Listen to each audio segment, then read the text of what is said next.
seumur hidup. Dengan demikian berarti tidak ada pesangon. Berarti RUU Cipta Kerja menghapus pesangon. Itu jelas di situ dikatakan. Bahkan penghargaan masa kerja dalam undang-undang sebelumnya nomor 13 diturunkan nilainya, dan penggantian hak buruh dihapus.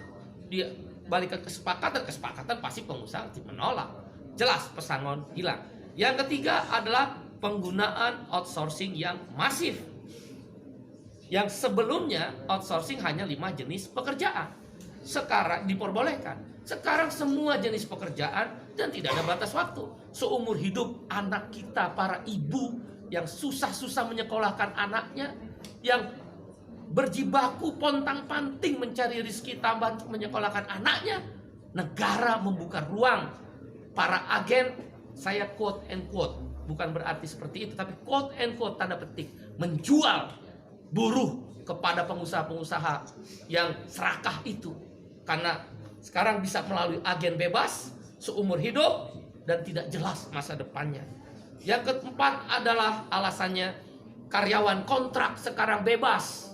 Dulu karyawan kontrak harus ada persyaratan. Boleh menggunakan karyawan kontrak kalau paling lama 3 tahun pekerjaan itu.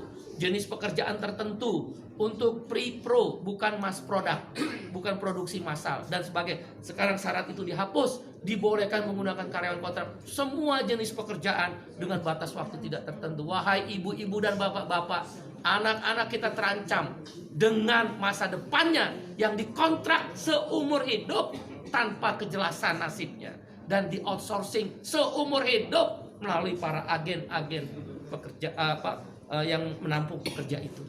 Berbahaya buat negara ini, terlalu liberal, tidak ada perlindungan negara kepada rakyatnya. Yang kelima adalah social security, jaminan sosial dihapus, khususnya jaminan kesehatan dan jaminan pensiun. Dengan berlakunya upah per jam atau istilah dalam undang RU tersebut persatuan waktu, maka tidak ada lagi kewajiban untuk membayar jaminan kesehatan dan jaminan pensiun. Bagaimana menghitung pensiunnya dengan upah per jam? Ditambah dengan adanya outsourcing dan karyawan kontrak yang bebas, siapa yang bayar jaminan pensiun para buruh dan pekerja itu? Dunia pekerjaan Indonesia terancam, pekerja-pekerja lokal terancam. Ditambah yang keenam alasannya adalah tenaga kerja asing. Dulu harus mendapatkan izin menteri, sekarang hanya sekedar pengesahan tanpa perlu izin menteri. Siapa yang kontrol bahwa buruh kasar tenaga kerja asing bisa masuk? Sekarang saja yang ada izin tertulis menteri bisa hilang, bisa banyak orang buruh kasar tenaga kerja asing masuk. Sudahlah outsourcing, sudahlah kontrak bebas, sudahlah upah murah, sudahlah masa depan tidak ada, buruh-buruh asing bisa bekerja di startup dan lembaga pendidikan sekarang bebas untuk memakai jasa tenaga kerja asing. Itu berbahaya, mengancam pekerja lokal. Yang ketujuh adalah yang kita sebut dengan waktu kerja. Sekarang ini maksimal adalah 7 jam sehari dalam 6 hari kerja, Senin sampai Sabtu, atau 8 jam sehari dalam 5 hari kerja, Senin sampai Jumat. Dalam RUU Cipta Kerja dihapus semuanya. Hanya dikatakan maksimal 40 jam seminggu.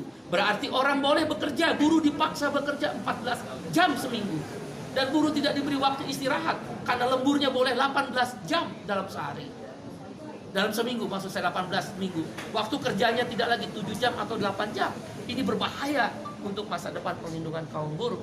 Dan hal-hal lainnya adalah sanksi pidana dihapuskan dengan RUU Cipta Kerja yang baru ini. Orang tidak bayar, pengusaha tidak bayar upah, tidak ada sanksi pidana. Terlambat bayar upah, tidak ada larangan. Kalau begitu kalau saya pengusaha bisa bayar upah 3 bulan sekali dong. Di mana negara kalau begitu? Kalau memang tujuannya investasi, kenapa tidak ada perlindungan? Kita setuju investasi, yang tidak kita setuju adalah tidak ada perlindungan. Dan kemudian hal lainnya yang ke-9 adalah bahwa PHK jadi mudah sekarang.